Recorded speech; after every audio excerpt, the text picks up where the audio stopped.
વિજપાસર ગામમાં નાના મોટા ઘણા બધા કામો થતા હોય છે, પણ આજે જે કામ હતું એ એક દવાખાનાના લોકાર્પણનું હતું, યાની કે ઓપનિંગ હતી. આપણા ગામનું દવાખાનું બનીને તૈયાર થઈ ગયું છે. માનનીય પ્રમુખ શ્રી જિલ્લા પંચાયત કચ્છ શ્રી જનકસિંહ જાડેજાના હસ્તે અને માનનીય શ્રી રાપરના ધારાસભ્ય શ્રી વિરેન્દ્રસિંહ જાડેજા, માનનીય સંસદ લોકસભા કચ્છ મોરબી શ્રી વિનોદભાઈ ચાવડાના હસ્તે આ શુભ કાર્ય કરવામાં આવ્યું હતું. તો નમસ્કાર મિત્રો, મારું નામ છે દિનુ સાલાણી અને આજે આપણે આવી ગયા છીએ આપણા જ ગામમાં, અમારા ઘરની બાજુમાં જે બન્યું છે નવું દવાખાનું તે જગ્યાએ. હવે આપણા ગામમાં સરકારી ન્યૂ ચમચમાતું દવાખાનું બની ગયું છે, તો માણસોને શહેરોમાં ધક્કા ખાવાની જરૂર નહીં પડે. દવાખાનાના લોકાર્પણમાં ગામજનો તથા દૂર દૂરથી ઘણા બધા મહેમાનો આવ્યા હતા. સન્માન સહિત મહેમાનોનું સ્વાગત કરવામાં આવ્યું હતું અને નવા દવાખાનાની રિબિન કપાવવામાં આવી હતી. દવાખાનામાં ઘણી બધી વ્યવસ્થા, પલંગો, મેડિસિન, અલગ અલગ રૂમ, ઉપકરણો અને સ્ટાફનું મેનેજમેન્ટ કરવામાં આવ્યું. જો ભાઈ તમે વિજપાસાની આજુબાજુના ક્ષેત્રમાં જ રહેતા હો તો સારું કરવા માટે આ જગ્યાએ જરૂર આવજો.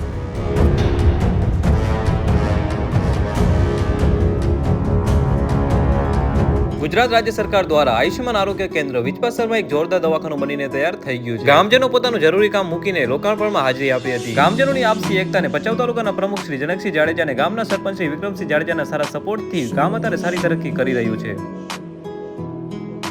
હરે હરે શંભુ શંભુ શંભુ